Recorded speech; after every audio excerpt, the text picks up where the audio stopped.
H-Town, what's up? You know what time it is. It's time for the best 120 minutes of your day.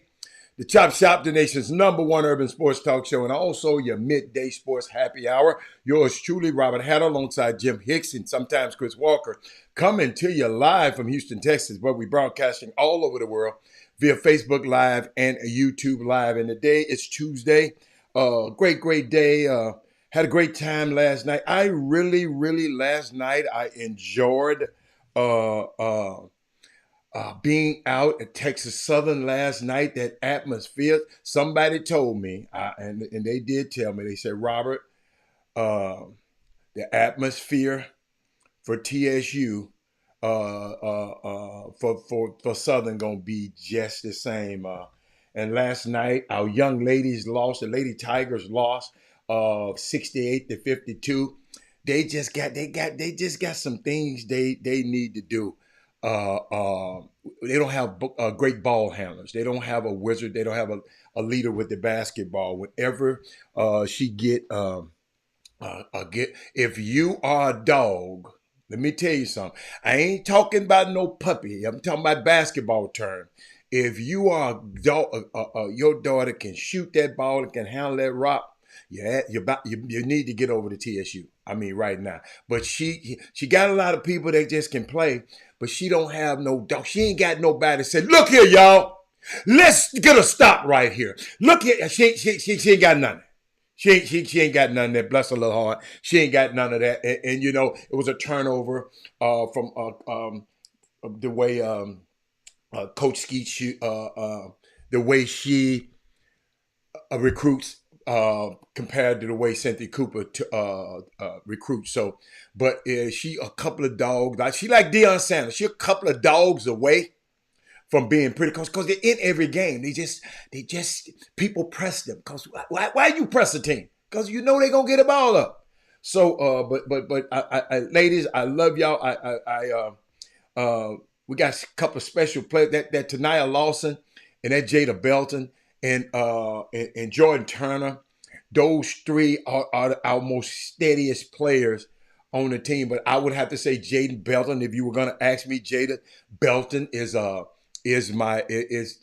young lady that I just think is she can be so good. Cause see what I do, and like I tell y'all all the time, what I do is watch people's improvement.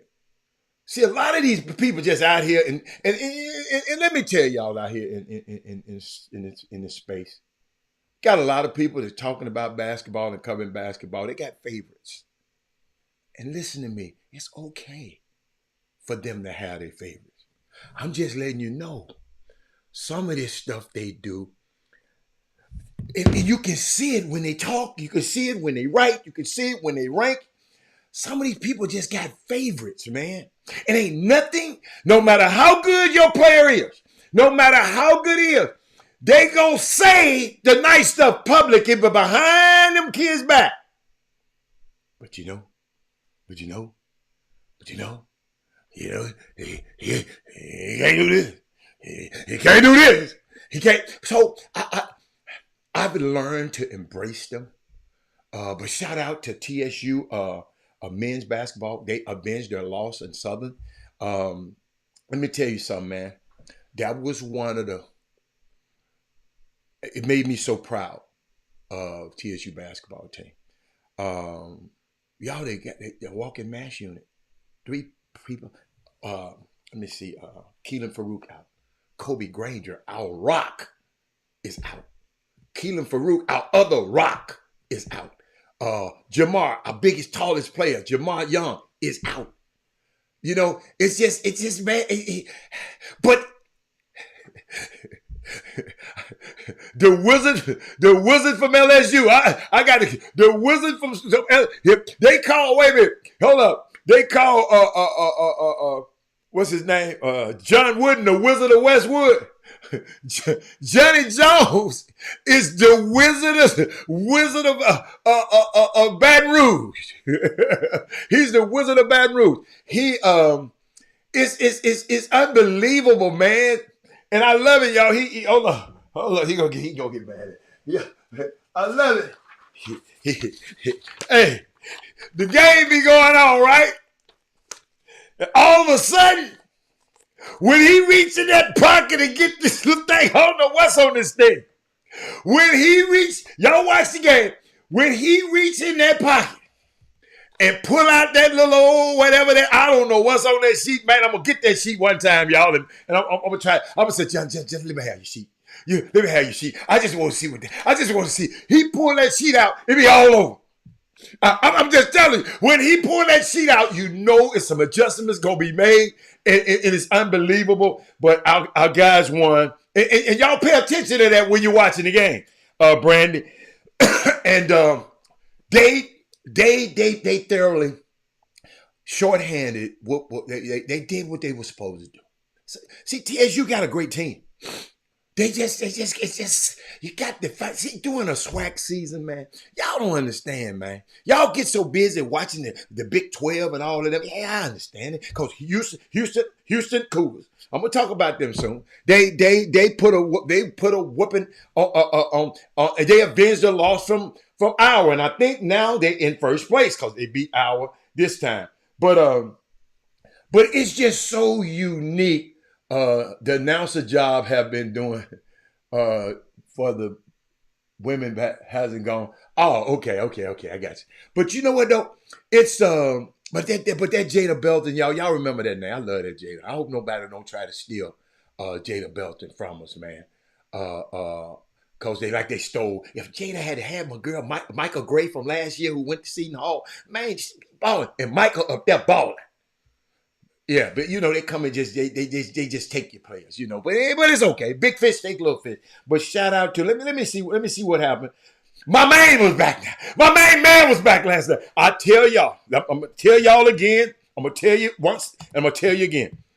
PJ Henry, when he put his fingerprints on a game and the pace that he plays, we are formidable. So whenever you hear about us losing, just go and let's say, what did PJ Henry have?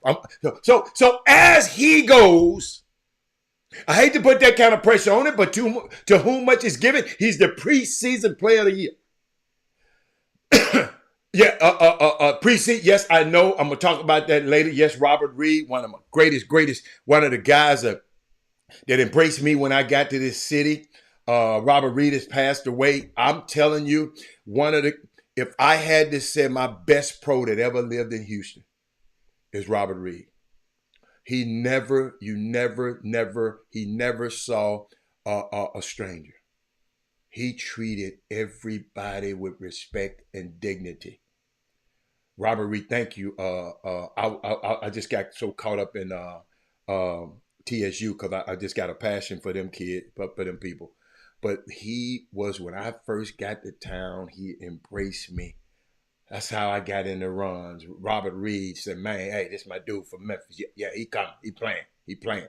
And I'll never forget him. Him and Alan Lovell are two of the guys that really just made me think I can play back. I mean, just playing with them, I said, okay, these pros, and I'm pretty good too. I ain't really think I was that good at Memphis. But when I got to Houston, I said, oh, okay. But it's just so unique, man. Great man. great man. We're gonna talk about some more great men today. Uh, everybody have some you can have your accomplishments, and y'all they say y'all done did this, but do anybody say you're a great man? What's your legacy be? Because you know what's your legacy? You always talking about what a player's legacy gonna be. What's your legacy gonna be? Is people gonna say, hey man, he was he was a great man? What's your legacy gonna be? Are you gonna be an asshole? Oh, he's an asshole, man. I ain't thinking about that dude. He's an asshole. But man, but that Robert Reed, oh my God, was the greatest, the nicest, the coolest. I mean, it's just unbelievable. Unbelievable. 68 years old. Shout out to Rob. Had a question. What seed does need to place in the conference for a bye? And I don't know. I don't know. I don't even look into all of that. Aaron Wilford, I don't know. Do yourself a favor. Go and Google that up yourself, because I'm doing a show right now. I don't know what place they have to get a bye. Because we won in first place. We done won in eighth place. We done won in third place. So really and truly, I don't even look into the bye situation. So you go look it up and let us know. Pull up to the SWAC game I'm telling you, that game last night, I'm serious. I thought the Grambling game on Saturday was fire until last night. I said, somebody tell me, man, the Southern gonna be better, Robert. The Southern gonna be better. I said, couldn't be. What? It was the greatest game. I'm telling y'all, I had more fun calling that game. I mean, it was unbelievable. I mean, TH is the place to be. Having young people come over, a group of I had a group of a few of the Crosby kids who got, couldn't play in the playoffs because of the situations that are happening out there in that school district out there. Invited a few of those guys to the game. They came to the game, and I hadn't talked to them yet because I saw them at the game, but they seemed to be enjoying themselves because I wanted them to, the kids got knocked out the playoffs. So guess what? I said, all right, let's make it a point to get them to the game last night. And young fellas got it. I can't wait to talk to their parents today and ask them how did they have a good, nice young men, man. Nice young men. I mean, and the kids they can't play in the playoff because of a clerical error by these grown folks. But they got a great chance to see college basketball up close, y'all. I'm just telling you, that game last night, that P.J. Henry, y'all, as he goes. Let me see what he had last night. I was going to do that before we start talking about Bobby Joe Reed. He had 23 points. He when he put his foot, he was 8 of 15 from the field, 5 of 3 from the 3-point line. Man, he was just playing, man. I mean, he just and it's Jonathan Cisse, man. Y'all listen to me. You owe it yourself a favor to watch Jonathan Cisse. He plays like no other player that I ever seen. He played one player that I've ever seen long time ago that used to play at Mary Bates against. He from Shreveport, Louisiana. His name was James. I always wanted to be on this team. My brother's friend, I forgot James' last name. If Josephine on here, she knows his name. He never loses. I always want to be on this team. He gonna win every game. If play on James' team. But he had this. I can't explain it. Matter of fact, I'm going to get somebody to get me some Jonathan Cisse highlights. That's how he just danced with the ball and play like an old man. Yeah, he played like, but boy, you can't stop him. You can't. He just got the miss. They was fouling him last night. Them but bless them the refs. No. That's not Ansu's son. No, I'm sorry. His name is CC, not CC. CC. CISSE. CC. I'm sorry. See, I get a slip of the song and call him CC sometimes, but it's CC. Jonathan CC, and he is from Louisiana too. So, shout out to my young kids from Crosby though. Lakeisha up there, all up there with her son play. I think they play tonight for University of Pittsburgh at. Hold up, Keisha. Let me see where you at. Got too many damn names. I'm just gonna say the University of Pittsburgh. All of them, you got the. Hold on, let me see what she said. Hold on, let me. I'm gonna tell you. Let me find. Hold up. That's wrong. That ain't you. Here you go. University, Penn State at Kensington. That's too many words. New Kensington.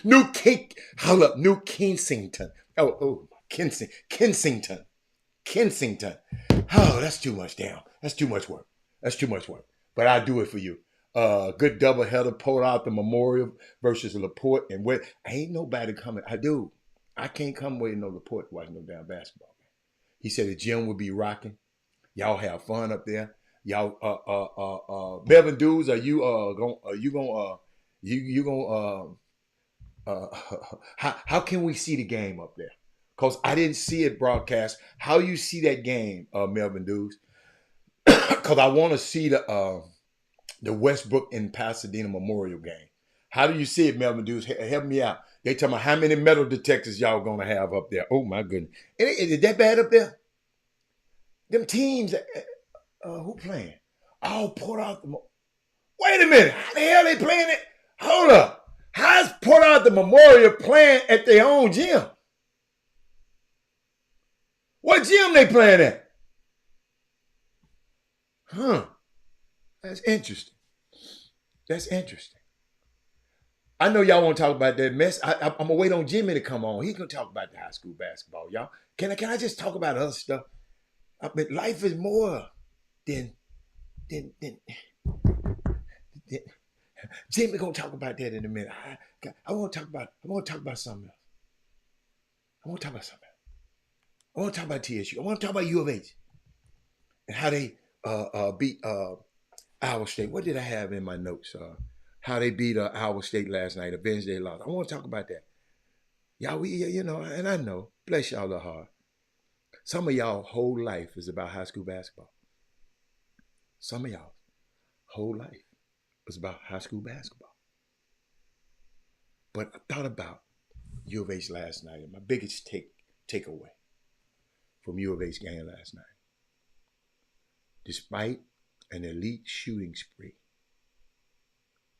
from Iowa State University and an off game by L.J. Cryer, Houston beat the number 6 best team in America by 8.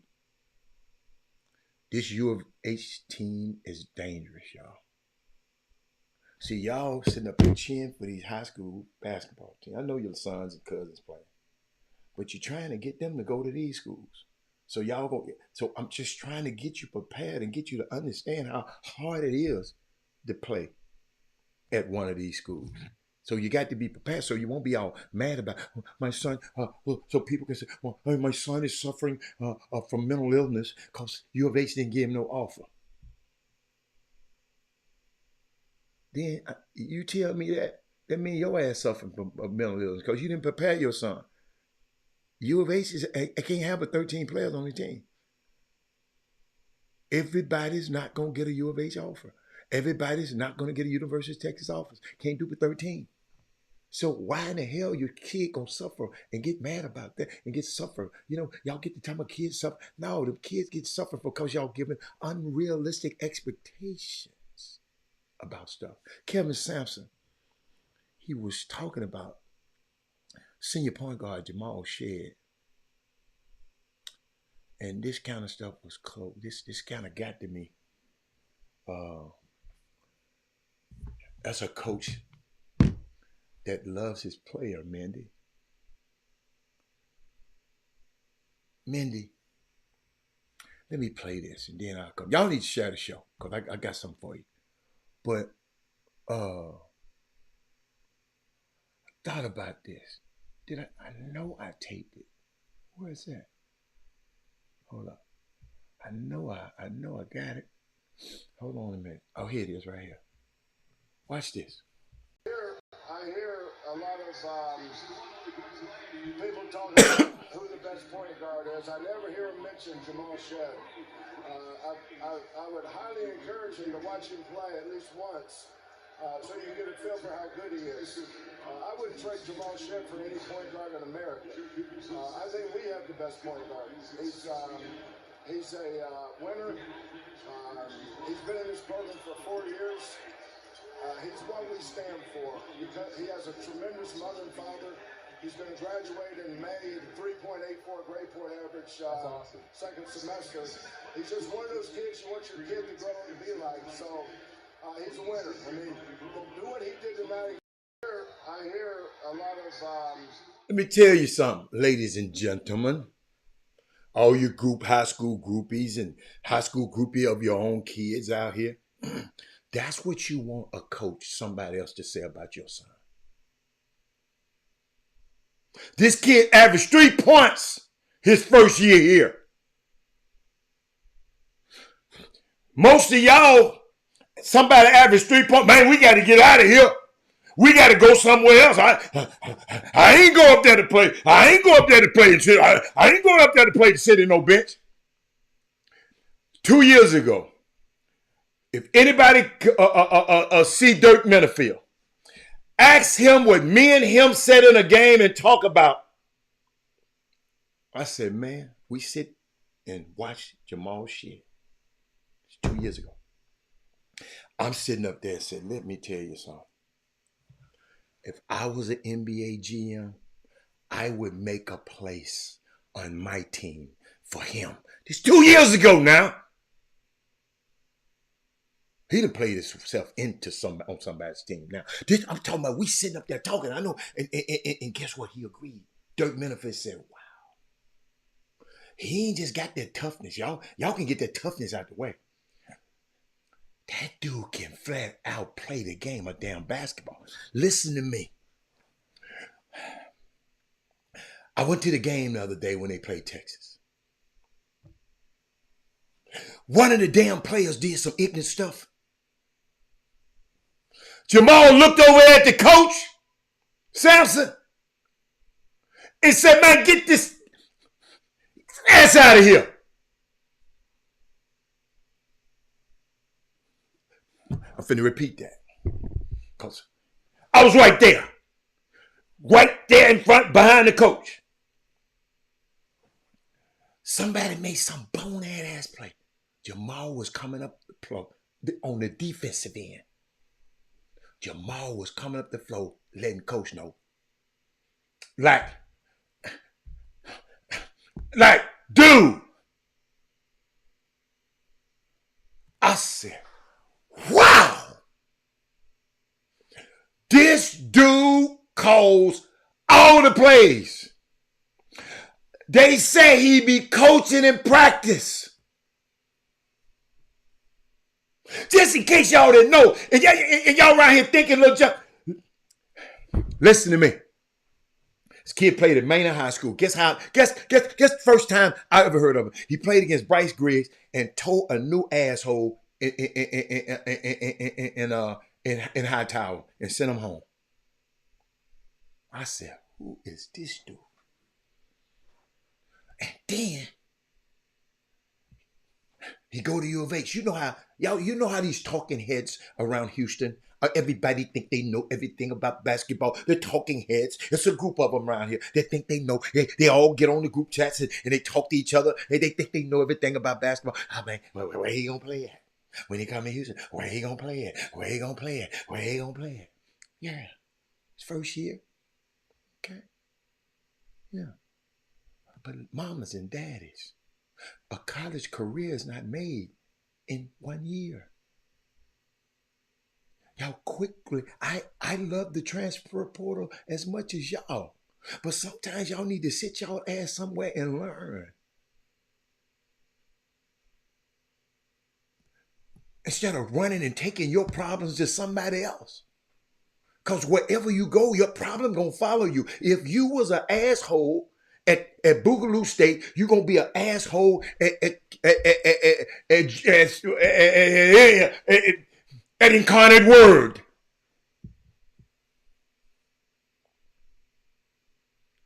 Do y'all understand that? See, this man talking about the commentator. Dude, Forget the commentator. I've been to practice. King Sticks, you're talking to King Sticks. The guy that's talking right now have been to practice and seen it. I don't need no damn commentator to tell me. I'm telling you, I just told your ass you worry about what a commentator done told you. I told y'all these folks don't know more than everybody else. Well, let me keep going. The portal's not killing the game. No. People hopping in the portal. Like I tell people, money ain't the root to all evil. The love and the misuse of money is the root to all evil. The portal is a good thing. It's the misuse of the portal is the bad thing. And I hope nobody told y'all that. I know that. Somebody go and tweet that. Somebody go and take that and snip that out and post that. The portal is not the problem. The portal is not your enemy. It's the use of the portal.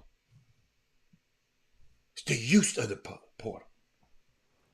Portal's a good thing. Because sometimes you just make the wrong decision. Because you got summer coaches, you got influencers, you got handlers. Somebody send you somewhere your ass can't play. So just so again, my boy went to here. My dude gonna. He a dude. And mamas, y'all just sit back and listen to that stuff and just giggling and laughing. Yeah, he talking about my son. It troubles me though. It troubles me. But shout out to Johnny Jones for their win last night. Shout out to Kevin Sampson and that whole staff over there and the whole staff of TSU. But you know what?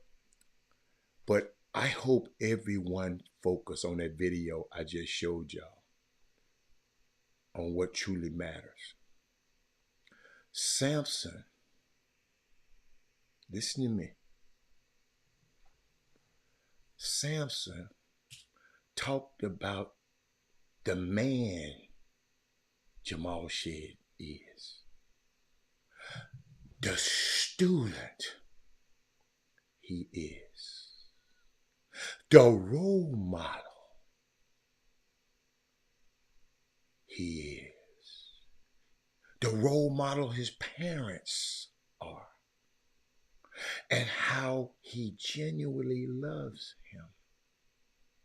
It's pretty neat.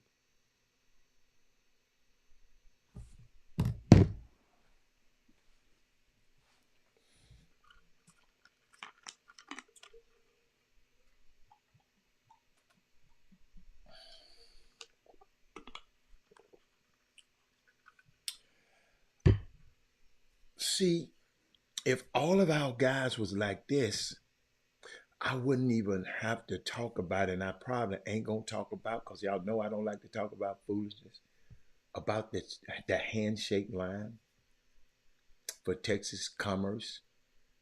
What make you, what?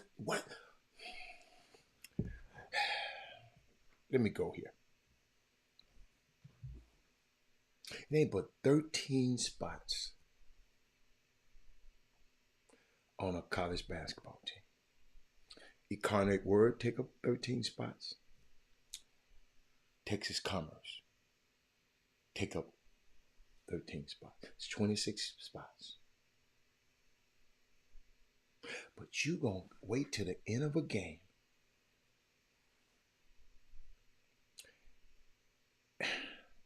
You're privileged to have this spot.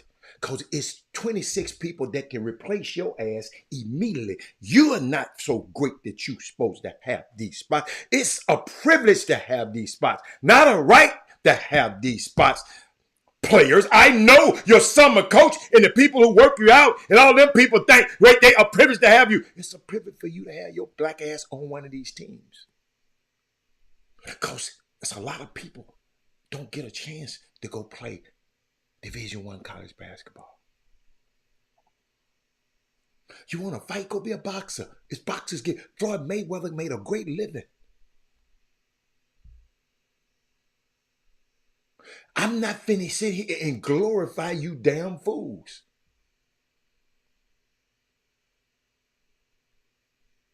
Y'all fight. And then you won't stop. And go on and on. Y'all, I'm not gonna play this on my TV. Y'all go look that mess up yourself. It's on YouTube. I'm not gonna give it that much credit. Stupid ass. Stupid ass coaches, stupid ass can't control these. Who do they think they are?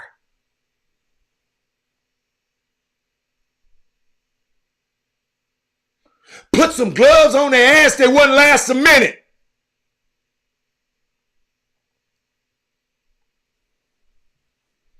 Coward ass stuff. I'm tough. I'm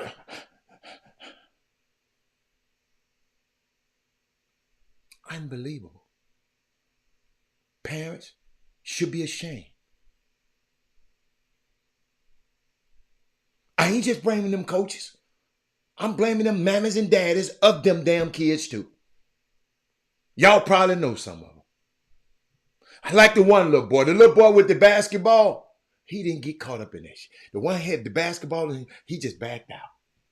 Y'all be talking about, no, I ain't not finna get in this damn foolishness. Oh, you ignorant out here fight. This ain't, I'm helping my teammates fight to me. Basketball games are not for fighting, ladies and gentlemen. The boxing ring is for fighting. Basketball is a skill game. Boxing is a barbaric game. Y'all done played the whole game. You could have got him in the game. Some people tell, I don't care about no handshake line. I don't care. I don't care. Like I said, I don't care whether you have it or not. But if I, in the future, I got to be able to protect myself out of this stuff.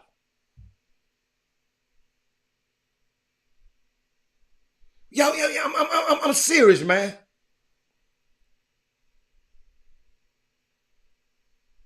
You got grown folks having clerical errors, preventing some little boys from playing a playoff game.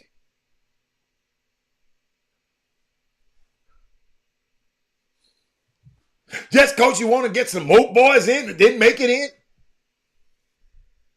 What are we coming to? I'm sitting here listening, hearing the people recruiting the kids to play on their team, on their summer basketball team. I just couldn't believe my ears just coming, a grown man talking like this. Yo, listen to me. Listen. I know y'all might say it changed. But when I was involved in summer basketball, I never talked about the other people. I never came at you. I told y'all the story. I go see a kid hit 9 threes in one game. And I called my dude who's supposed to be recruiting for us. I said, hey man, there's a kid play for this Dulles. Well, it can't be D'Angelo Harrison. Well, it can't. I don't know nobody on that. It can't be D'Angelo Harrison. He ain't got those kind of skills. So I went in the dress. I said, look, hey, young fella, what's your name? He said, D'Angelo Harrison. I said, man, where you playing? I said, man, do me a favor. Let me talk to your grandma. If you ain't got no team, I got a team for you to play on. I didn't talk negative about his team.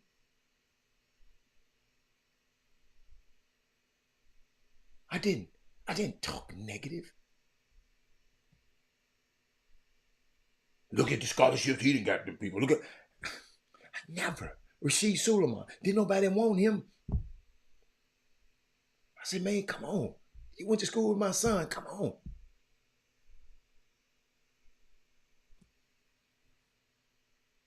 Ray Turner. Didn't nobody want him. Come on. Darius Gardner. Come on. Jonathan Evans. Come on. Alex Davis. Come on. I never told them, man, Never, y'all. I don't have to talk down on Walter Yates for Robert Hatter to look good. It's my biggest pet peeve. I don't talk back on Southern University because I call the games for TSU. It just ain't in me.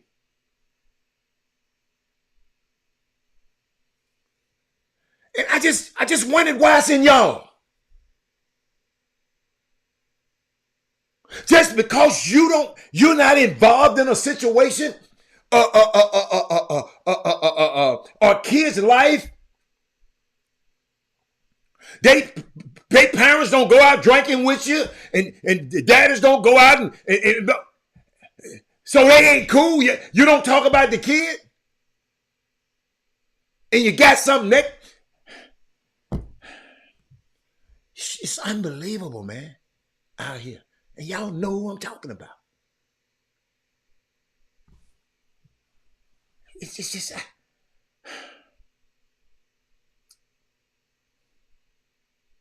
because you know why? So because we so involved, y'all seem like y'all life is so evolved around high school sports. You'll do anything to be noticed or be anything to be served. Y'all sit up in circles and just with people and they talking and you know they saying the wrong things and won't say nothing and step up. And I am the complete opposite. I come in a room with y'all saying one thing and I'm going to say the other. If I don't agree with that shit you doing, I'm not finna agree with it. I ain't trying to come along to get along.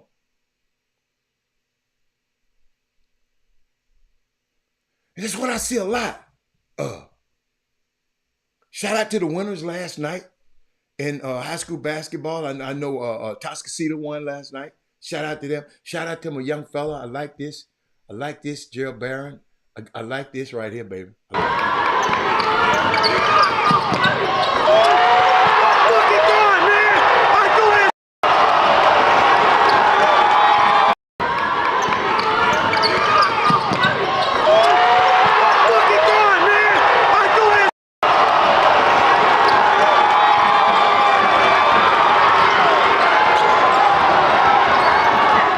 Young fella said, I got God. I do this. He had just said the prayer at they kickoff lunch and dinner the night before. He said, I got God. I do this.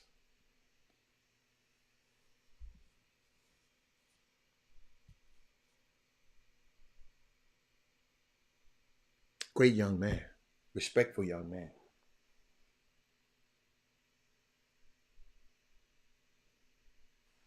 Gonna do well at Brown.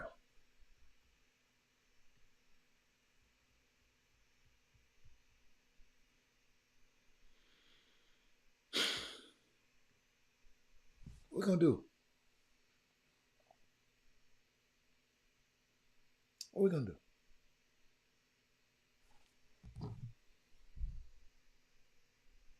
Your whole life?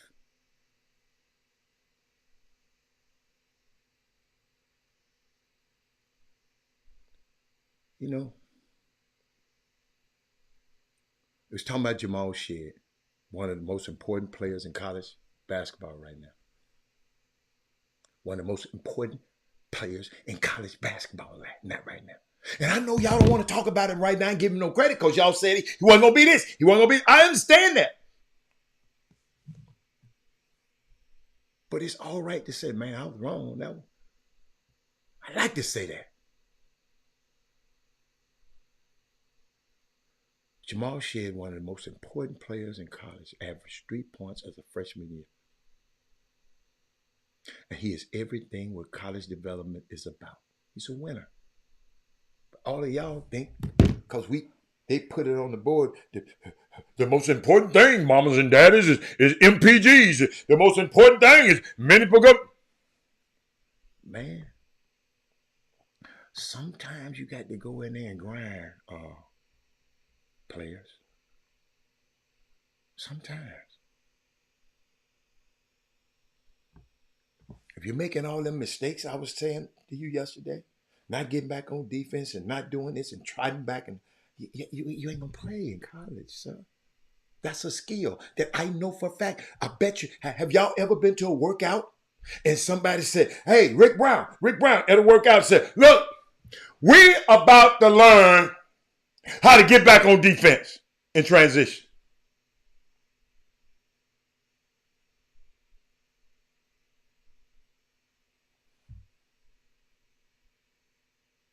I seen some college players leave the guy with the ball last night. How in the hell you lead a dude with the ball on transition? The dude got the ball. They left him, Rick Brown. Yeah. Y'all just don't have a passion for this game like me. It ain't but one ball out there, Rick Brown. Let me get it to you. You know, so people can get it. Share the show, because half of y'all ain't telling nobody this. I know y'all don't want me to tell these people the truth. I know it. I don't care. Share it anyway. I'm sitting here, Rick Brown, watching a college basketball player come back on defense, doing all this damn pointing. Like, you go here, you here. But he left the damn ball. Dude, the ball is the most important thing out there. Ain't but one of them.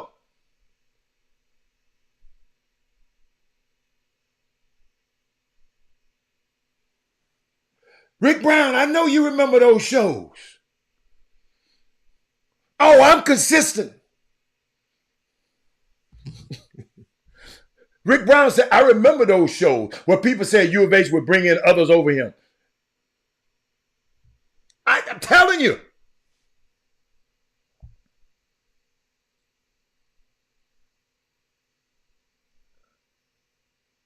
Young kids, coaches, in these playoffs.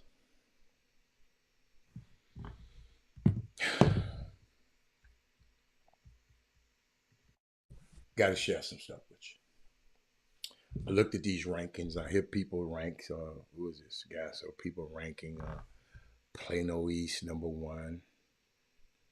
I've never seen them play, but I guess they're good.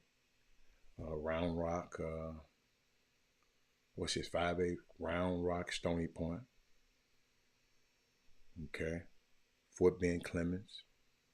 Just looking at the rankings. They rank it, you know. It's just somebody's opinion. You got San Antonio Brenham. Seven Lakes. Shadow Creek. North Crowley.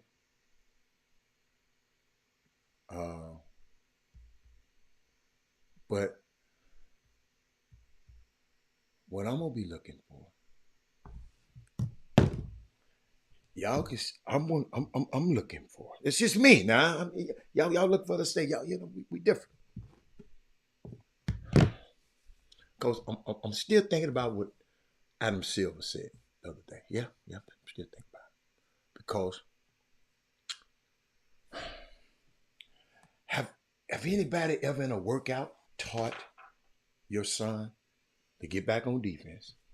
If you seen him in a workout and said, look, Con, this is what we're gonna do today. Guess what we're gonna do today, y'all? We're gonna just not allow straight line drives. I saw some of that in college basketball last night. We got to close out with our hands up. Can't close out with our hands down. Have anybody teaching it? Have anybody teaching? We cannot give up second chance points.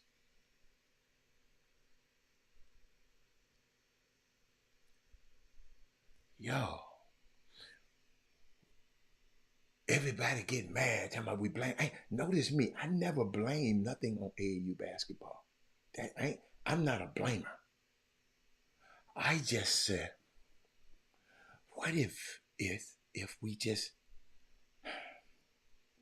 teach these kids team? They got to have a solid foundation. I don't know if you ever built a house or ever seen a house built before or ever seen a building. Have you ever seen one of the skyscrapers being built downtown? Have you ever noticed how they go down first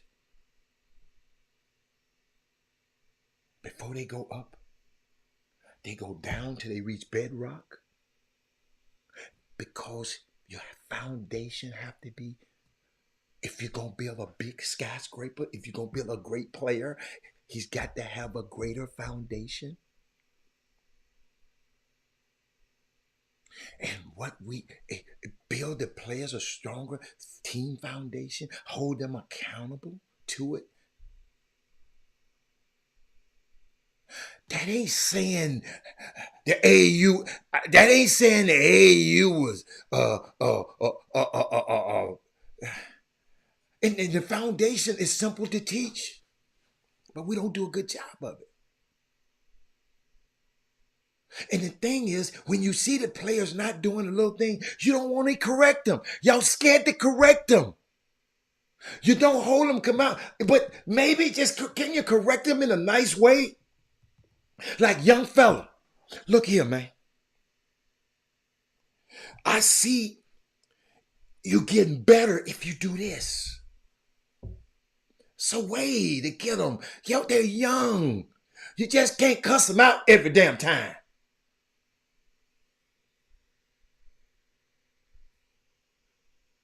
Understanding team basketball, give them the freedom, y'all, to build their own individual skills and make every game meaningful.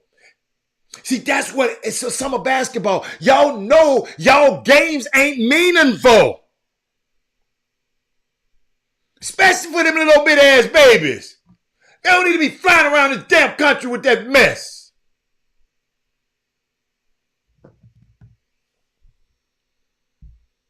Jimmy sent me a video repeating the same damn thing I've been saying on this show. I ain't got to repeat. Flying around this country with these little old damn kids. Teach them how to play first.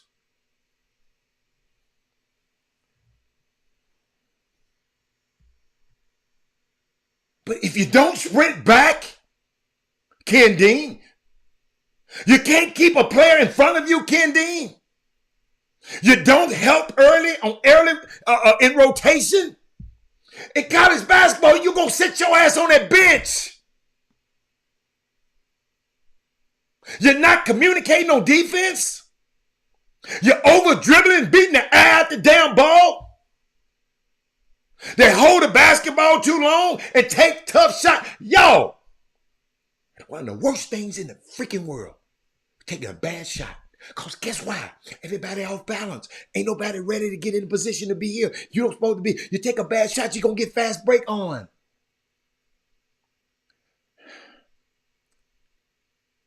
Do any of my skilled trainers, do we teach that?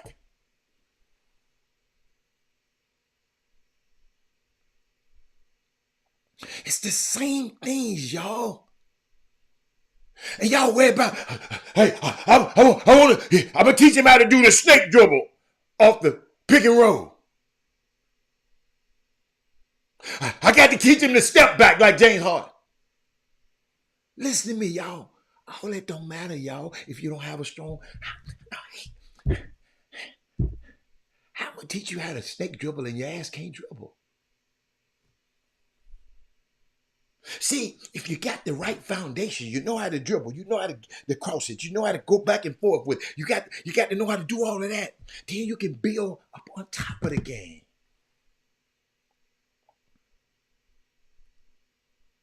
Y'all should be tired of watching all this badass basketball. I told y'all, the coaches tell me, Robert, every year I got to come somewhere and get me some apples. That's the players. If we got four scholarships, that's 4 apples. I got to come to Houston and get me, let's just say, come to Houston and get me 4 apples. Okay? But this year, the apples ain't that big. The apples ain't that right. I got to get 4 little puny apples. But I still got to have some apples. So I'm going to get these players. Really, I'm coming back and replace theirs next year now if I get a bigger apple. If these players don't develop, and next year I'm gonna get me a bigger apple because I want the biggest, pretty, and the juiciest apple. That's what he told me.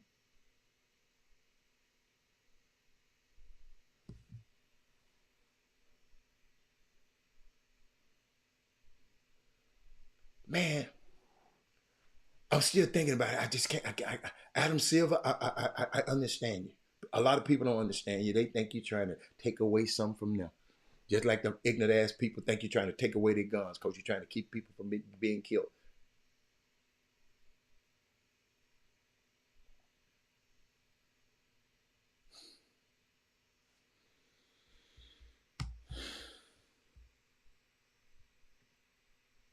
U of H, shout out to Jamal Shed, 26 points, 6 of 10 field goals, 2 of 3 threes, 12 of 13 free throws. That means he was getting in the lane and getting to the basket, putting pressure on the other team. 6 assists, 4 rebounds, and 3 steals.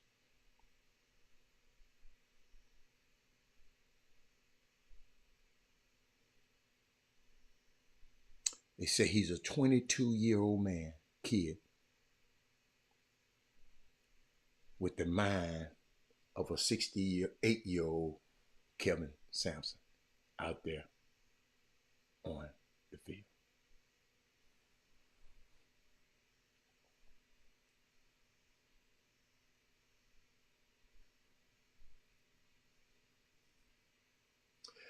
I don't care how many times USA basketball is undefeated. Herb Baker. If you come into the league and you've been in the league for 3 years and don't know how to set a pick, somebody down the line failed you.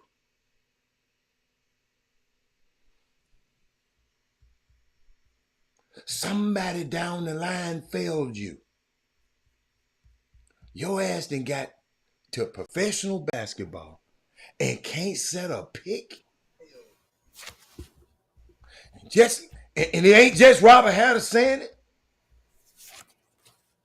Antoine Jameson, thank you, man. I'm going to keep this for the rest of my life. Jamal Moses is a good friend of mine. I had him in Cleveland, and I congratulated him when he got the job, and he was like, Twan, teaching them how to set a proper screen. And he's not talking about rookies. He's talking about guys that have been in the league for 2 or 3 years. And I'm just like, we learned that in college. Fundamentals and things of that nature. So high school. The game of basketball has changed. I mean, Jamal Moses is a good friend of mine. I had him in Cleveland, and I congratulated him when he got the job, and he was like, Twan. This just ain't Adam Silver. Yo, Adam Silver just was the commissioner. Adam Silver ain't the only one feel this way. I feel this way.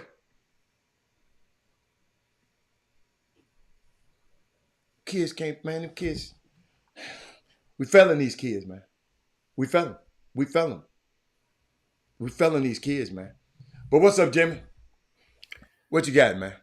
You don't even have to cover what I was just covering. I was just covering this stuff I seen from U of H basketball. I covered TSU basketball. I was just teaching the importance of Jamal Shed just developing there. I remember people talking about what he couldn't do, average 3 points in his first year, and people talking about this, man, should he leave? So, but some things happened last night in high school basketball, and I know you want to share it. So what you got? I mean, yeah, in regarding to that, I had one question that nobody yet can answer, and I've asked it before, and I ask it again. And this is a question that contains no trapness to it. It's just in curiosity. If our youth basketball players, we're talking about the top end, because obviously that conversation from an Adam Silver is based on his criteria that he has from amongst the NBA players and the top end of college players that are in the NBA draft pools. So they're not talking about They're talking about the elite of the elite. They're talking about the elite of 1%. That's all he really worried about. So I'm just trying to get that first. I'll get that You straight. got, So I people already know what understand. he's talking about. So But Jimmy, if that be the, why do you think I just played Antoine James? Jimmy, his dudes get to well, the league, still don't know how to set a damn screen. After so 3 years in the league. here's what I'm getting at though. If our players are that bad in that bad of They ain't condition, saying they ain't that bad. They ain't saying they bad. They just need to get better. well, here's a question. Then how come USA basketball has never lost a game in the history You of get its coach, you existence? don't win, Jimmy. It's Junebugs win I mean, games all the time and can't play. They're just okay, better than other Junebugs. but you've never lost a game at any of the young age groups under 18. So Under what? 18. Because So they okay. because So they're those able to same win up. guys. So those same guys that they pick on those USA basketball teams, for the most part, USA basketball has them. Jimmy, they got to have Jimmy. When do USA basketball get them? They get them for trials for What year? How old are they? How old are they? 15U. So what about the development before that? We're not talking I'm talking about that, Jimmy. Your problem is I'm looking at it from a basketball player's development. Okay, You looking at it from your side. You looking from a different side than I am. Well, okay, so they're about to put 60 kids about to go to trials in a minute. About 60 kids about to go to trial. That don't mean they know how to play. Okay, so USA basketball is about to have them. How long does it take to teach a kid how to set a pick? A long damn time to get them to understand it in a game. Hold on. To get them to understand it. So that means when they already said when they inviting. So wait a minute, you said, whoa. You telling me when kids go to USA basketball, they supposed to come back better? They want the best kids. They trying to get the best kids. They don't. No, they do not. And I'm going to quote Don Showalter on this. Okay. So from right, I don't care about no Don Showalter. Well, he's the one that picks me. He's over it. He's over USA. So you telling me he picking kids that can't play? I'm telling you what he's about. Are you cutting me off? I'm trying to tell you. I'm trying to quote him and tell you exactly what he told me. I don't believe him. He might be lying. Oh, man. He may be lying. See, Jimmy, you believe in them damn white folks. I don't have to. They are, and which evidence is shown, they look for kids that fit their program. They have to be able to play though, Jimmy. Understand something. So it don't always mean the best kid. Man, I'm not who you're talking.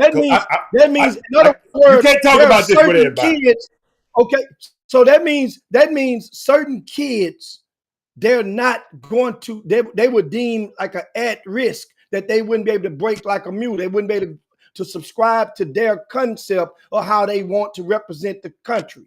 So they're going to take certain kids. That ain't what I'm talking about. They're not going to always be the best kid. That ain't what I'm talking about. Your ass ain't going to USA basketball if you can't play, son. I don't give a fuck. I don't care what you telling me. I don't care what that white boy done told you. You got to be able to play something good to be chosen for.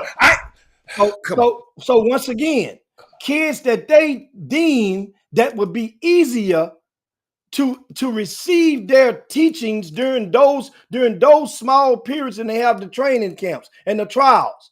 They're not going. That is not what I'm talking about. Jimmy, you missed the boat. Okay, I'm gonna let you talk. That ain't what I'm talking about.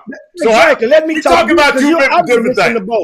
But guess what? It was my damn subject. You came in and hijacked. I'm talking about one subject. You coming in hijacking the damn subject. I'm talking about something that you just said you are missing the boat on this side of the lake, on the river. You're missing what I didn't heard that bullshit story.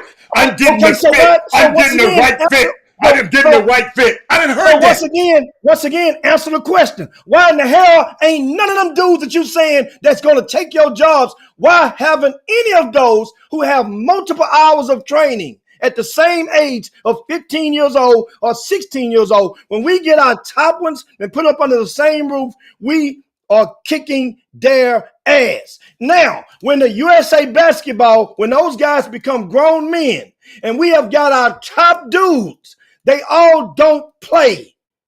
And then so that we put the second string and the third tier guys out there, and they won a game or two. And then our second, third tier guys, or our young guys that was fascinating, that didn't have the experience to match up back in the days, and they get their heads knocked in. Then all of a sudden, oh, we're in trouble. I get that. I subscribe. Understand something. That was a straight 20, 40-year plan to scare the daylights out of America, to make you think that these guys here in abundance. It's more international guys that collectively across the world that have not made it even on the draft boards than they are that own it, that made it on the draft board. You're talking about the few. Yes, it's 20, 30% international right now.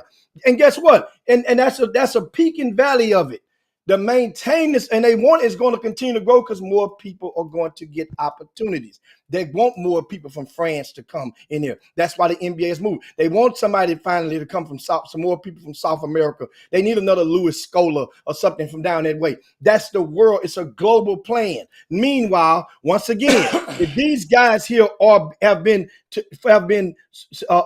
producing at the young age, and they each gradually get better at the same clip, then I'm still going to kick your ass when you're 17. I'm going to kick your ass when you're 18 or when you're 19. If those same teams are continuing, if they're gradually improving at the same rate.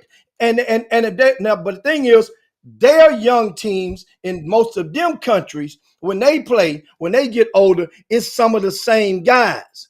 Our guys, when they go from 15, 16, 17, 18, and then you skip over to the grown men, that is a whole different, that's not the same team anymore.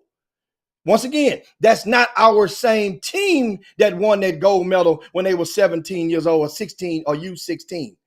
That's a difference as well in regard to the time that is put into those grown men. This panic button didn't come from that, because our young boys are rapidly kicking their older guys' ass. Now, meanwhile, when you get to Nike, to the Hoop Summit, I give on that part because that's an even collection of the people from all around the world who don't have the time, didn't spend multiple hours in practice together. But those guys probably have won more against USA basketball, not USA basketball, against our team of Americans that play in the Nike event, against the international. That's against the whole world. That's not against one country at a time as USA basketball does. Most of those guys have defeated, I think they might have a winning record against America in that. That's not the USA basketball. That's America that's under the Nike umbrella. That's what I'm trying to explain to you. These guys, if we're kicking their You ain't trying to explain this to me. I hope you're talking to somebody else. Because I know all this shit you talking about. It don't mean nothing to me. That ain't what I'm talking about. That ain't what I'm talking about. Like I said, you hijacked my whole conversation. That's why I got quiet and I let you talk yourself out. So now we can move on to something else. Because I ain't talking about nobody getting a group. I know some teams right now. We can get a group of people to beat somebody. Beating somebody I ain't talking about. I'm talking about. I know some teams that have won because they got a better team. That don't mean they're better players.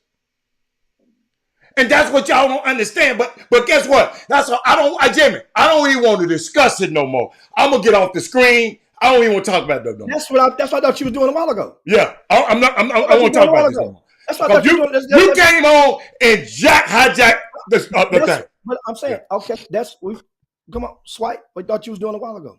Come on, because I got some stuff to tell these people. There we go. Finish telling. Okay, I'm saying you say you're getting off the screen. You say you're getting off the screen. I got the control, bro. Come on. You just said you were getting off the screen, so you maybe was lying. Did you lying then or you lying now? One of the two. I say, you don't have to tell me about that. I don't need to hear that about no Don Showalter and that bullshit at USA basketball. I don't want to hear it. I know that political ass shit they doing up there. I don't have, tell that to them damn fools. I'm not hearing that. At the end of the day, it's still a group of kids that's going to be selected and play. Oh, what? At the end of the day, there's a grand portion of those kids that actually get selected, that played on the top end of USA basketball, that get drafted or get signed to eventually to NBA teams.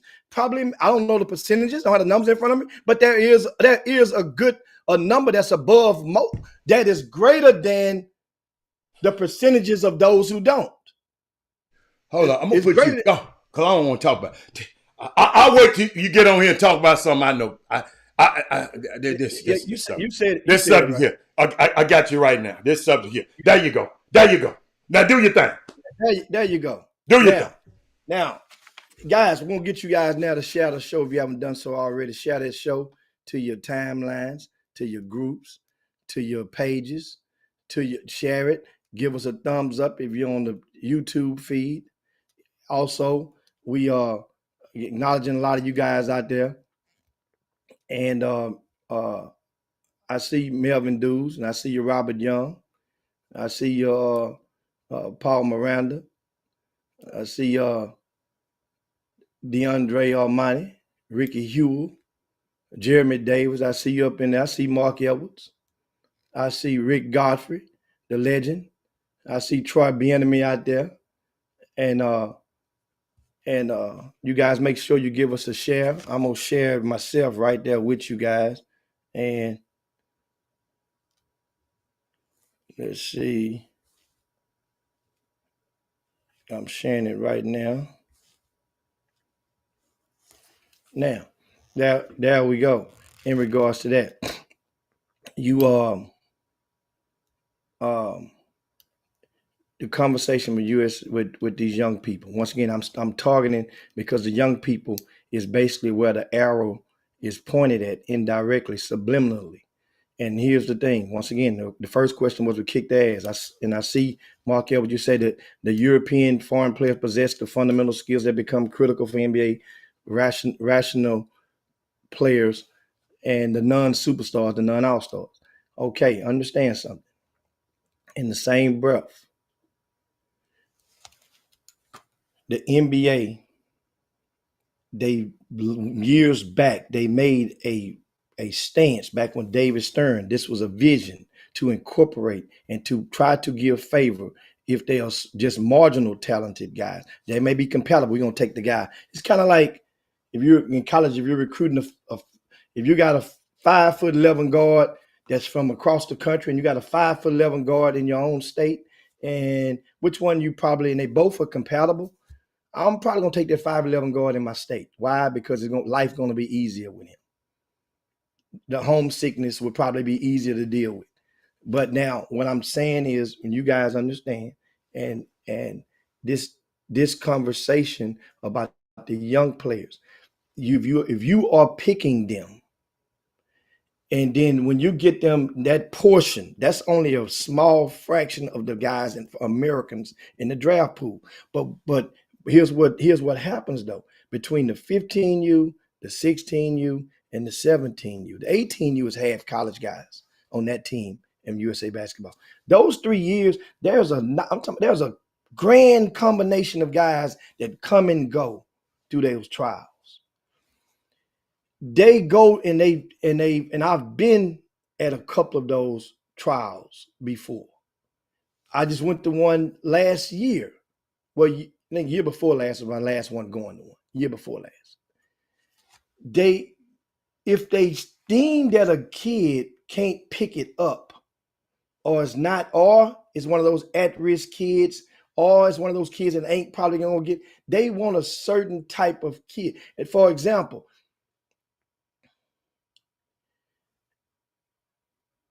like back in the days, well, I just go recent days. Give you a good example. Even though Quentin Grimes versus, let's say, Kendrick Davis. Quentin Grimes obviously has been in the league for 3 years. Kendrick Davis is in the G League right now. Quentin Grimes was a prototype of what USA basketball type of guard that they want in that USA basketball, the youth. USA men's, the youth. Kendrick Davis is not. That's what I'm saying. They look, it's not written in stone, but they're not going to bring up, put it like this, Mikey Williams is not going to get the chance to make one of those teams if he was on the upper age even before he got in trouble. They wasn't going to deal with that. Certain type of kids they're not going to bring in. Even back when he was ranked on the top of the charts. I'm not talking about after the fall and the legal issues. So anyway, that's the thing on that. High school playoffs was rocking last night, and I'll give you guys a few results from around the state, some of the top ones. Of course, North Crowley knocked off their number 4. McKinney beats Marcus 64-56. Friendship beat Eastlake 64-43. Plano East 88, Rock Hill 51. That's a number 1 seed beating a number 4 seed, a number 1 seed that's ranked number 1 in the state, beating up on a 4 seed like they're supposed to. I think I put a tweet out there in regards to Booker T. Washington last night when they won 113 to 50 something. You beat them, you make a statement coming out the gates in the postseason. That's what that make people sit back and say, okay, we listening, we watching. Speaking of, Allen mashed on Hebron by 20 plus in the first round. Duncanville 101, Bryan 56. That's what you're supposed to do. That's what's expected. Duncanville ain't opened their season saying, man, we hope to make the playoffs this year. No. This season come back and saying, man, we hope to bounce back after last year and after all of the stuff that went through in the last 24 months, 16 to 24, we hope to bounce back from this stuff. And let's go. Let's take names. Let's see them in San Antonio. That's what a Duncanville. Their mission ain't first round, second round. Certain teams have different levels of expectation. That's what I'm saying. Klein Oak beat Cy Springs. Now, I was kind of shocked at that one. Not to mention, I know Klein Oak is good. Don't get it twisted. But Cy Springs, that district was a little bit tougher. That team was had probably a tougher schedule. Cy Springs, I'm talking about.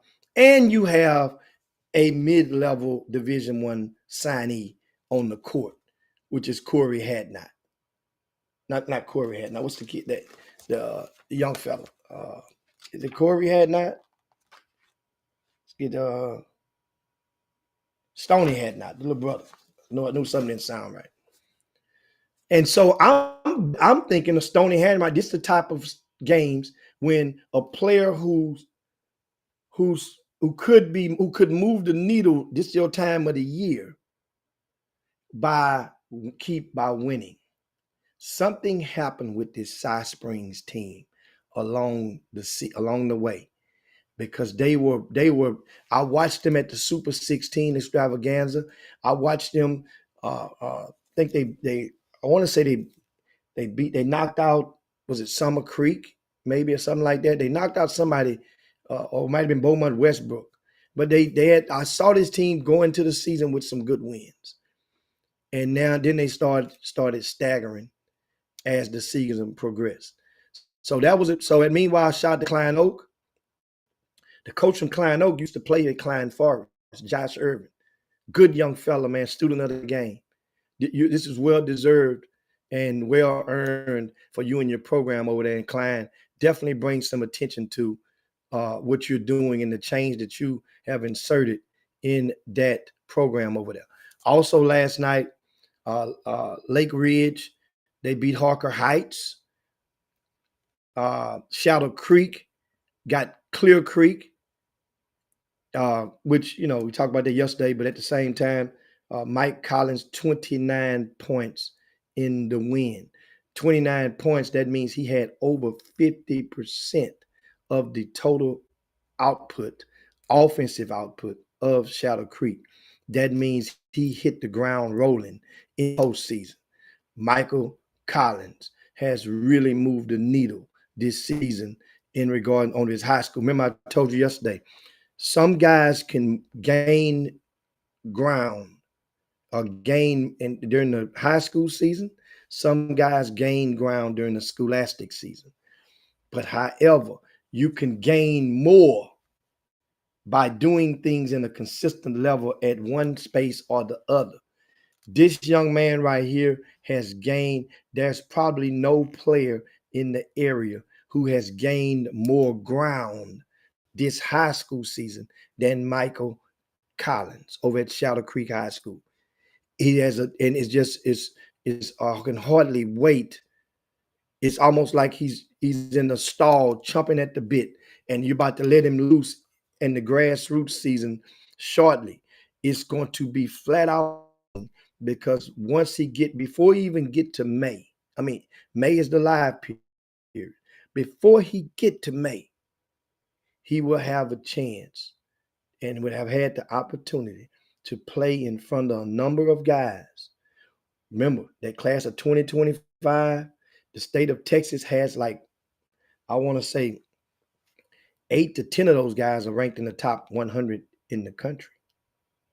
He will have played opposite at least about 4 to 5 of those guys before the live period even starts.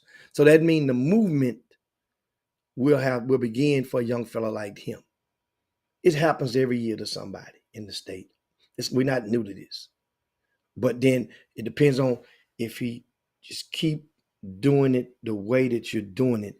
And if there's a grassroots coach, and a lot of times grassroots coaches they have their own teachings and system in place.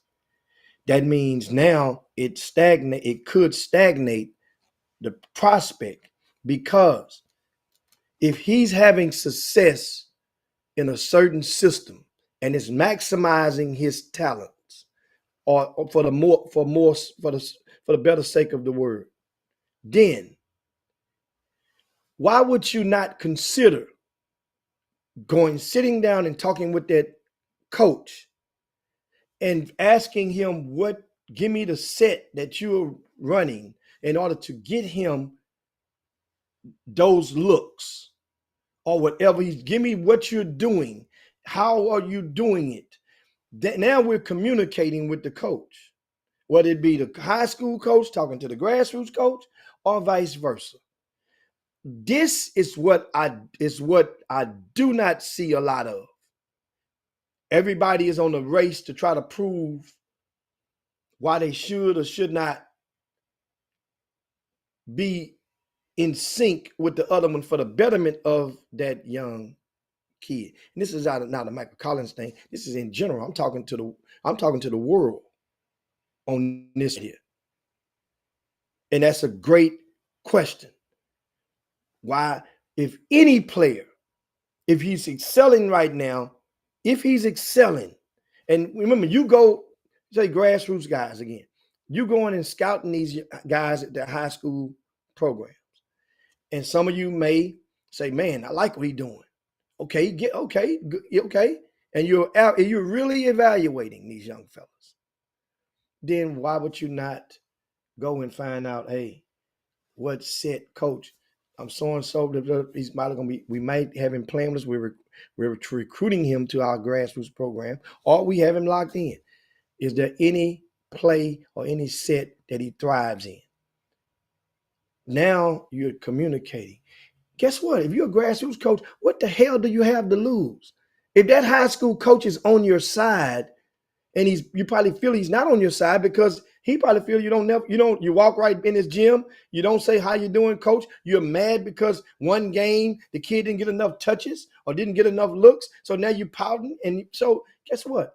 Leave that stuff behind.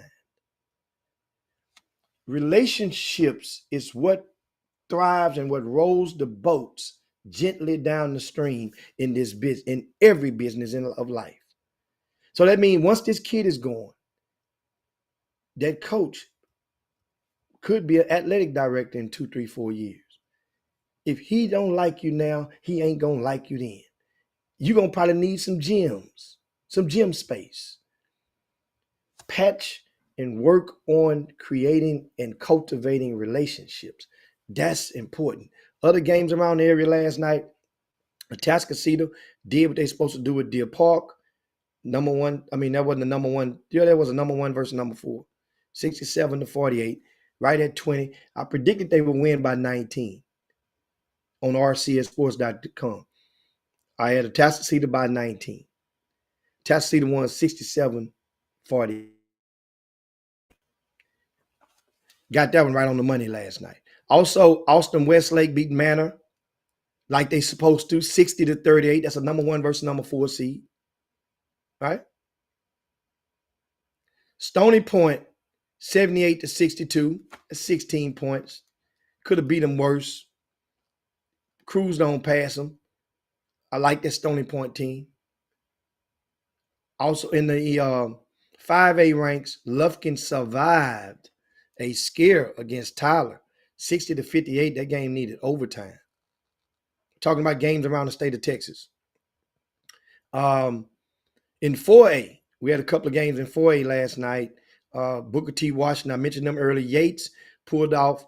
That was a 4 seed that actually beat a 1 seed. And it might have been the only 4 seed to beat a 1 seed last night in the entire state. Jack Yates didn't just beat LaGrange. They mollywopped them, 81-52.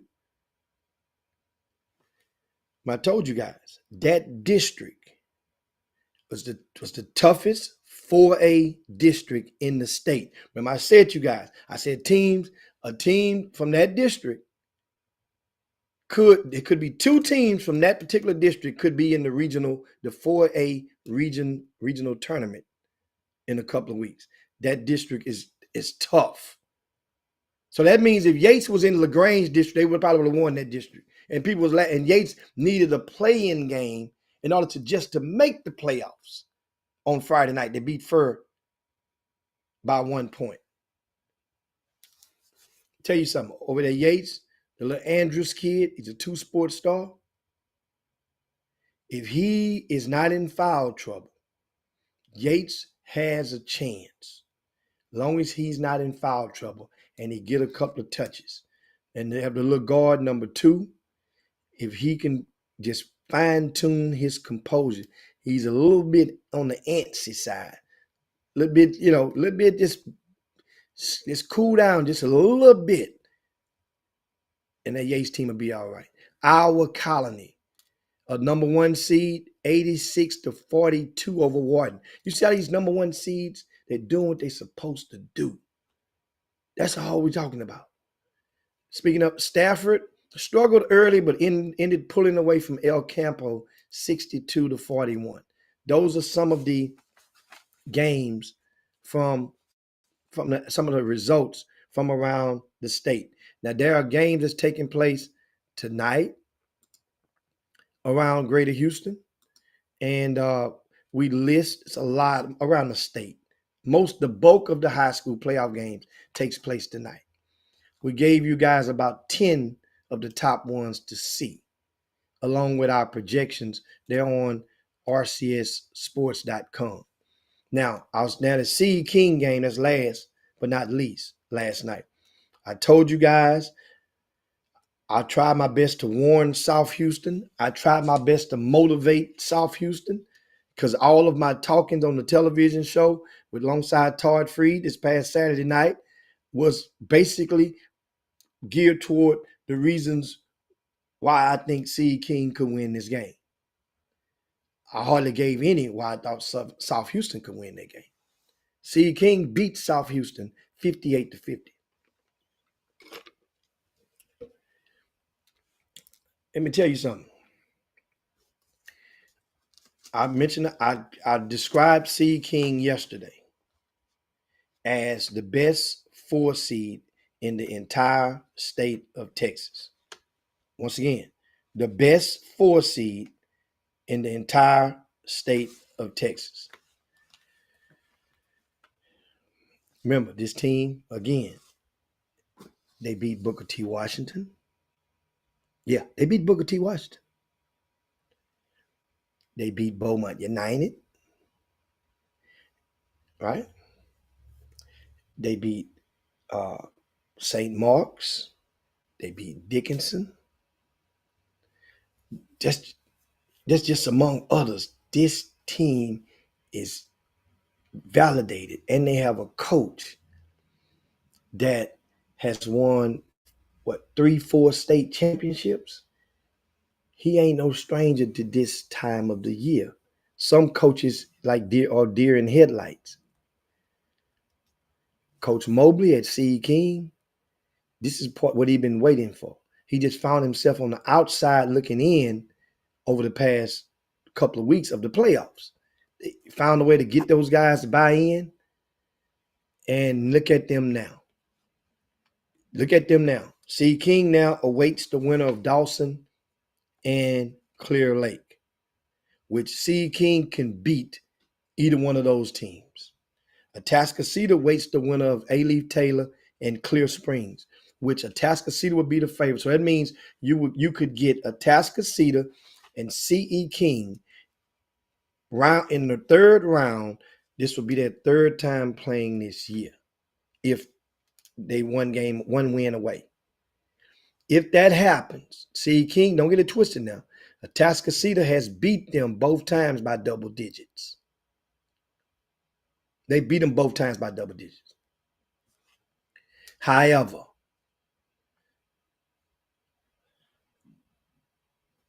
and if they play that game, I would assume they're going to either do two things. They will probably play the neutral site. I mean, it was going to be a neutral site. I wouldn't be surprised, though, if they agreed to just flip home and home. I wouldn't be surprised. Don't be surprised if they try to use the Campbell Center as the neutral site. Why? Because the winner of the next game of that game advances to the regionals. The regionals for 6A is held at the Campbell Center. So that means C.E. King and Atascocita has already played at the Campbell Center once in the season opener. That's why the season opener is so important to a lot of teams, because you get to play there, the 6A teams. You get to put your feet on the wood and you get adjusted to that background. One has a wall behind it and one has bleachers behind it. The kids are already used to playing with the wall behind it because they play gym and home during district play. Both of those teams doesn't get regular occurrences playing with bleachers or seats behind the goal. It's a different look when you're shooting, especially from the 10 o'clock and the 2 o'clock arcs. So that's what I'm looking at on that. Shout out to them. And of course, Rick Garvin said he would love to announce C. King and Atascocita. Yes, I see Johnny Arnett. Dickinson plays Pearland tonight at Manville High. Those schedules for the playoffs are located on rcsports.com. You guys can go there, click on at the top where it says district standings, and you will see playoffs. The brackets will roll down on a drop box, and you guys can go and click in on there. Once again, I called that game. I told you, I been, if you're paying attention to, and it doesn't take much evaluating. And I'll give you guys an example in a few when we start talking about the middle school city championships. So that is coming up with 31 minutes past the hour. 31 minutes past the hour. If you haven't done so, share the show right now. We're talking high school playoffs. We're about to talk middle school city championships, and which was awesome. But right now, talking about some games tonight. There's a doubleheader at Port Arthur Memorial High School that should be a prime ticket for anybody living in the Golden Triangle. If you're a nominal fan, if your team is playing, of course you got to follow and go where they're playing at. But if your team is not playing, or you're just a nominal fan, you should be there for 6 o'clock. Port Arthur Memorial will host LaPorte. Anthony Stevens, he's one of my finalists. And I'll give you a tip on this. I'll be this weekend on the TV show alongside Todd Freed. I will be talking about my finalists for Player of the Year, Coach of the Year, Newcomer Coaches of the Year. Anthony Stevens is one of my finalists for Newcomer Coach of the Year. Without question, newcomer meaning that not only is he a newcomer, he's a rookie / newcomer coach. This is his first year as a head coach. He takes a team and makes the playoffs with Laporte. Makes the playoffs. And in doing so, they're playing with house money right now, but he realized they still can win this game. You're going on down in in Port Arthur Memorial. That's a 6 o'clock tip. That game is going to be followed by Beaumont Westbrook and Pasadena Memorial. So what I'm saying is, why it's a good ticket. You get a chance to see as a 7:30 tip. It would follow that first game, Port Arthur Memorial and LaPorte, followed by Beaumont Westbrook, Pasadena Memorial. If you guys haven't seen Robert Miller III down in the Golden Triangle, you've heard about him. He signed with LSU. If you live in Lake Charles or anywhere near in driving distance, this is a chance to see young Robert Miller III. Also, you get to see Chris Jones Jr. He's an 11th grader. That's kind of like the Robin to that Batman on that team. For Beaumont Westbrook, we mentioned yesterday, Ashton Simmons is the Batman. Elijah Garrett is the Robin. Elijah Garrett is a young fella in the 10th grade. He's a guard. Ashton Simmons, 12th grader. He's signed with TCU. He just produced a 45-14 game last week in a win against Atascocita. Ain't nobody scored 45 points against Atascocita in 2 years. He put that against so he's a bad boy. Ashton Simmons is. Elijah Garrett gonna pull up, so that's gonna be a great dandy down there. Also, tonight, Elkins and Katy Jordan is going to take place. Once again, Elkins and Katy Jordan. I got something to say about this game. I'm sharing the show. I need you guys to share the show with me. You might want to tag somebody. That and let them know we're talking this high school playoffs game to see tonight.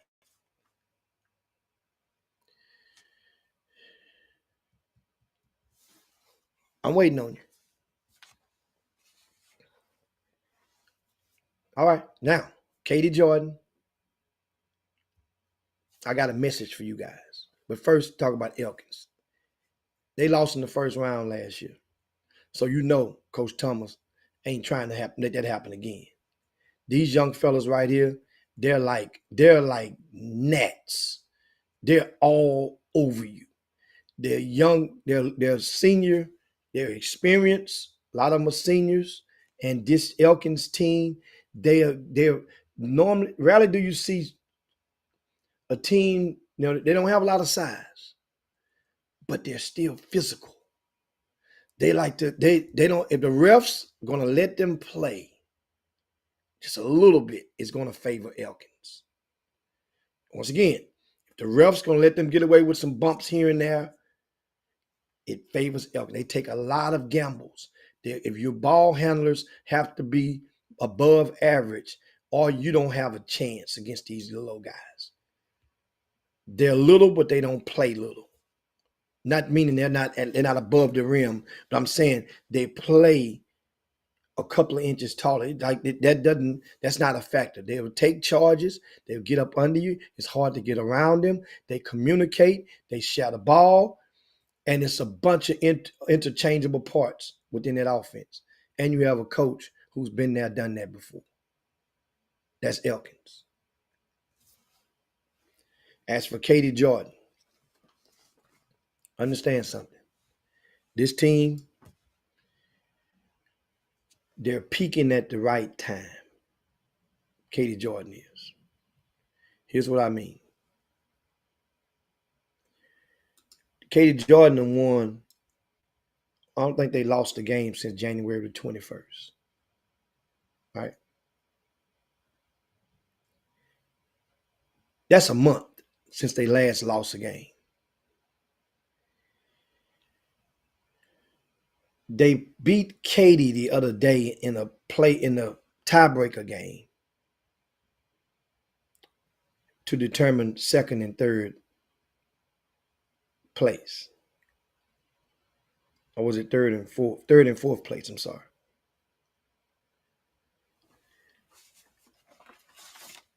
They do have above average guards. So remember I said about the Elkins? If your guards are above average, you must have above average ball handlers in order to have a chance. Katie Jordan has that. They have that. And the thing that's good about it is that when I said they have Elijah Black and Jaden Holt are the two guards I'm talking about. They both 11th graders. Now, the thing is, they're 11th graders. These guards, they are the guards from Elkins, primarily 12th graders. Jaden Holt and Elijah Black will have to, they will have to play like 12th graders against these guys tonight. They, guess what? They have to be efficient. They're going to have to, and they can't understand. And Elijah has a good body. Jaden Holt is tough. He's rugged. He comes from that household. I mean, his pops, he's well known around the area. Lamar Holt. So I can imagine when he was a little boy, Lamar Holt probably got this. He probably got the extension card, the racetrack, had one of the big rodeo belts. Well, come here, get yours. You know, so he can take physicality.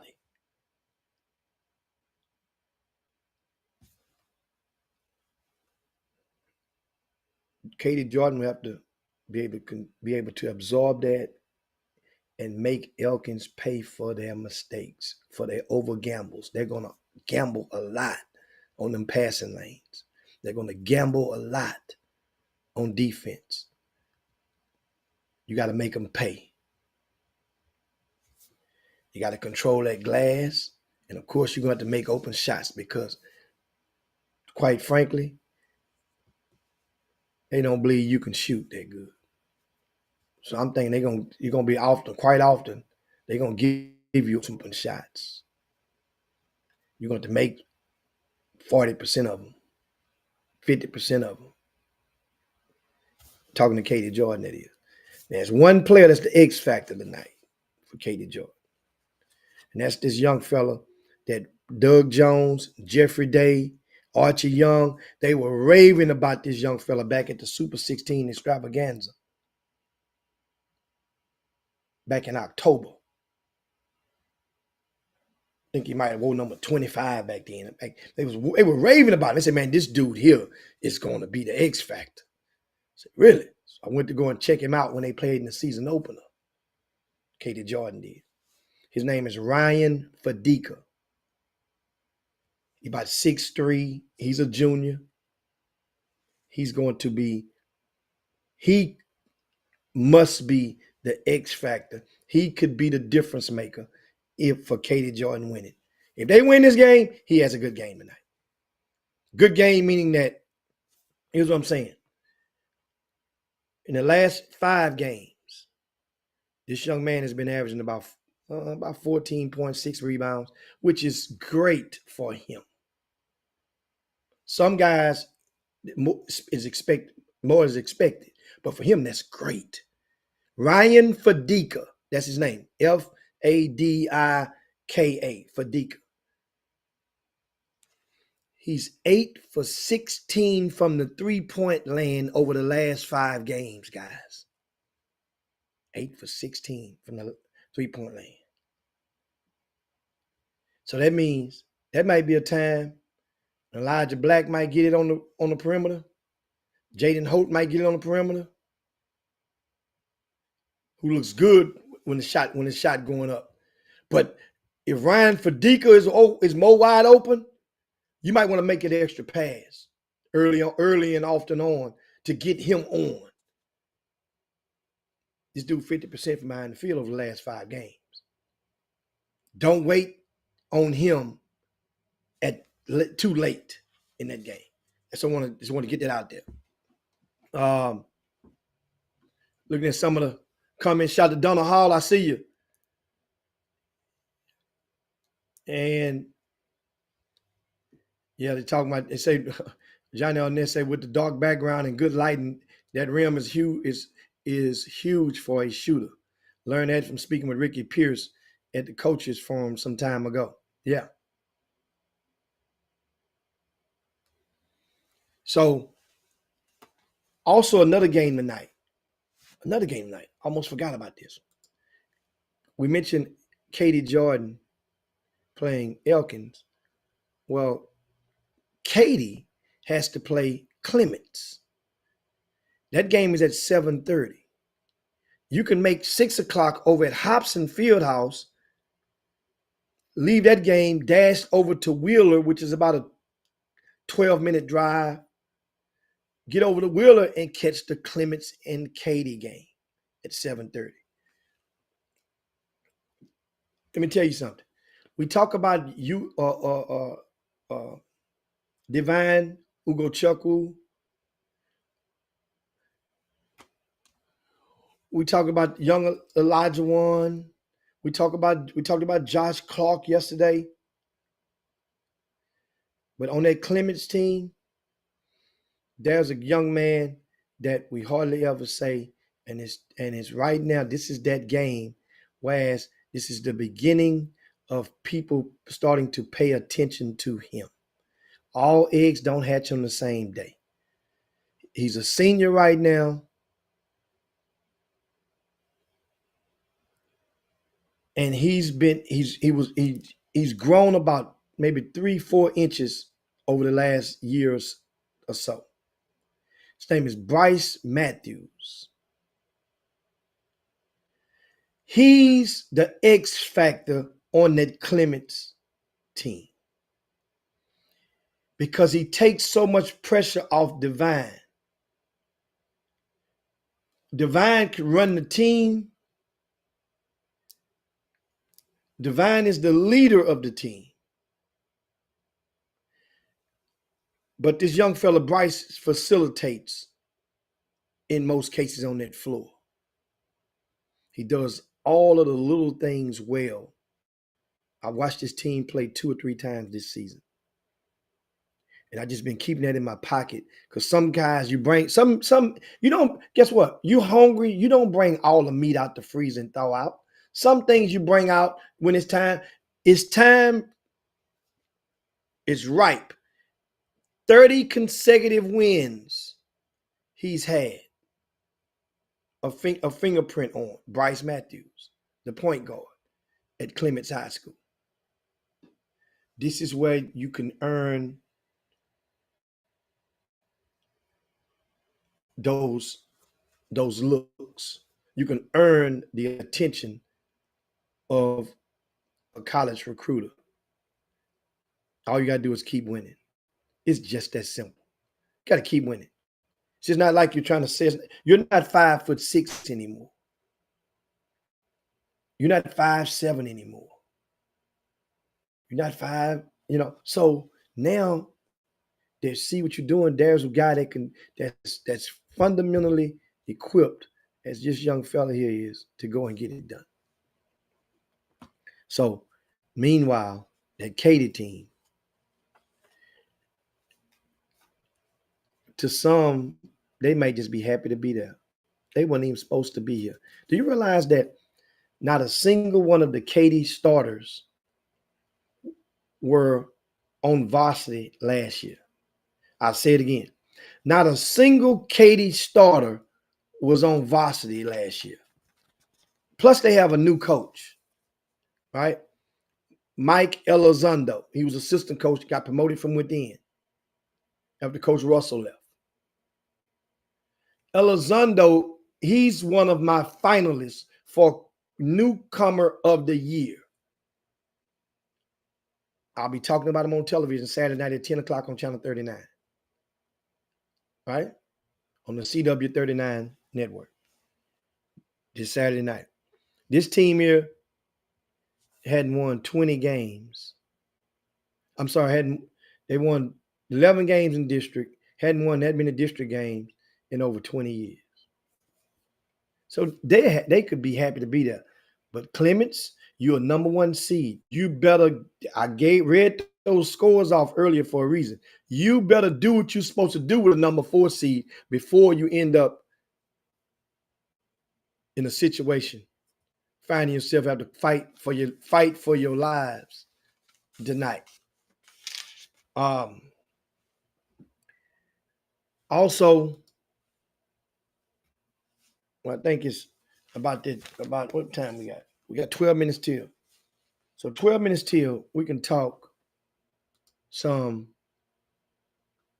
middle school city championships.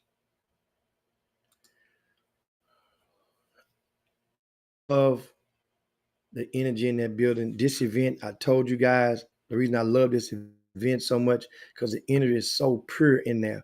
There's nobody in there playing for rankings. They are just playing. They were playing for their hood. They were playing for their school. They were playing for pride. They were playing to prove something, to show and prove. These young fellas, right? And I'm going into this event, many of you guys, after people saw Manville on Saturday, a lot of people say, oh man, Manville gonna win this thing. And remember I told you guys when I started talking about middle school city championship, I would tell you about evaluating. How sometimes it's not that complicated to evaluate. It's not that complicated. Some of this stuff is just, so that's why it goes deeper than that. You got to find it. Ray Charles could have tell you that Manville was a favorite. Now, whether they won or not, it was up to them. But they did win it all in the 8th grade A division. But men, women, children looked and say, man, Manville, best thing in this building. There were some other teams that were very good. They were good enough to probably pull off the scare or the upset if they could have got in front of Manville. But they didn't. You might have been good enough to beat Manville, but you wasn't good enough to beat the team you lost to. Put it like that. So what I'm saying to you guys is that in this event, I had the vision 6 years ago. And Hodges Bend Middle School won that first event. They beat Rodeo Palms. Hodges Bend featured Tyler Smith on that team.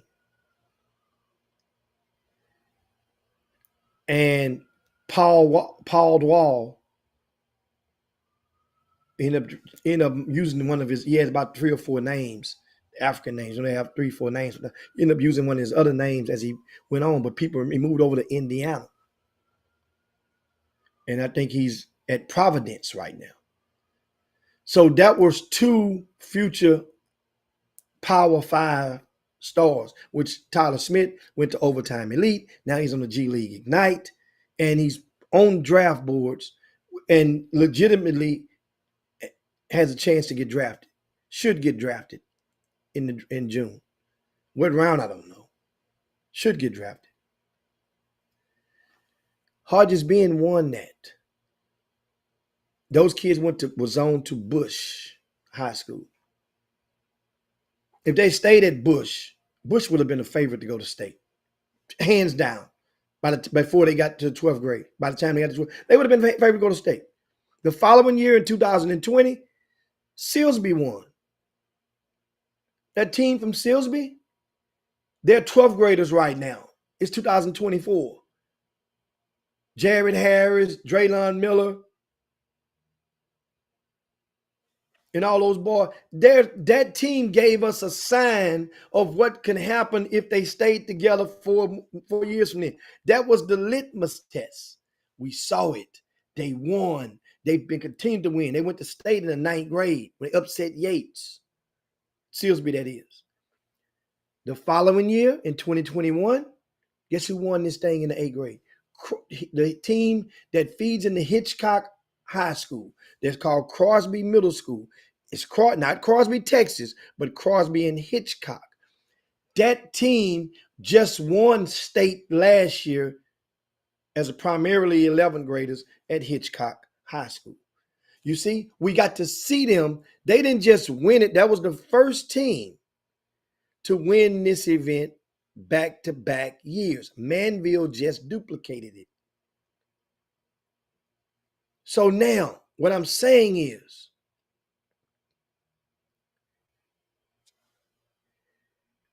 Manville, those kids, if that team can be influenced to stay together. Sure, some going to play freshman as 9th grade, or some going to play JV next year. Maybe one or two, maybe even play varsity. They're going to be split up. They are not going to play together again. That band is not likely to play any music as one until 4 years from now. So that means some's going to transfer away. Some's going to go to private school. Some's going to do maybe homeschool. Some's going to feel like they're not going to trust the process. But if you do, Silsby and Hitchcock has already showed you the blueprint. Oh, and last year, the team that won it is Autumn Ridge High School. That was a new high school that feeds into Summer Creek and Atascocita. You see the dots you can connect from that middle school city championship? That's what I'm saying to you guys. So this event, just like whoever wins the Super 16 extravaganza, that's a hell of a, that's a way, that's almost like checking your oil. If you're paying attention, Dick, you can learn so much from certain events. Those are the events that I love the most, that I do. Because it ain't no way around it, ain't no way to escape it. We know your high school coach can't coach, but still, it's like horses running around the track with no jockeys on the back. You get me? Melvin do say, what's the difference between A and B 7th grade division? 7th grade, in the 7th grade division, the B teams it was initially established to get B teams. I mean, because certain teams like Friendswood Middle School, they was like, yo, we got a B teams, and because we have strength in numbers, and our B team can't compete with those A teams. We saw what's in that pot. I said, okay, we'll fill a B team next year, which we did. However, the 8th grade B team division got 10 teams. That's a good start. But the 7th grade B division didn't fill but 4 teams. The numbers got low. Then we had a couple of teams that said, hey, look, we want to get in. We want to combine our A and B team. We want to combine our teams because we want to play, but our star guys aren't going to be there. Some of our starters, not going to be there. They're going to be playing at other events. Well, I say, well, coach, here's an option for you. If the kids want to play, you can still move some of your 6th graders up, or you can go and get your team and play in the B division because you didn't qualify for A. So A and 7th grade is a combination of teams that may not have qualified in certain districts that I didn't deem that would be very tough districts, and you let them play. I let them play in that B division. So that's the thing. So like Holland, that was by choice, not necessarily by force, but they didn't qualify necessarily, or they didn't think they would have enough fire for that. So I could easily name those divisions next year NBA and NIT, if that makes you guys feel better, that way now it can draw the line from being strictly people thinking it's strictly a B division or strictly A teams. And that's what I might just do. So I want to applaud, and I'm telling you about looking at, you mentioned 7th grade, Melvin Dudes. Fourth being Bowie Middle School. All right. Now, Bowie won this event 2 years ago. A lot of those kids are sophomores at Travis High School right now. Check this out. Travis High School, based on that, they beat Beaumont Marshall in the championship by 1 possession. And that Beaumont Marshall team, that's the team that featured Elijah Garrett, but he didn't even play. He was in the other tournament, the Night Riders tournament that was going on. Elijah Garrett, the rest of his classmates made it to the championship and only lost by 3 to Bowie. That's why Beaumont Westbrook is so tasty with Andre Boutte resigning after this season is over with. That job is the hottest job in the area right now. No doubt about it.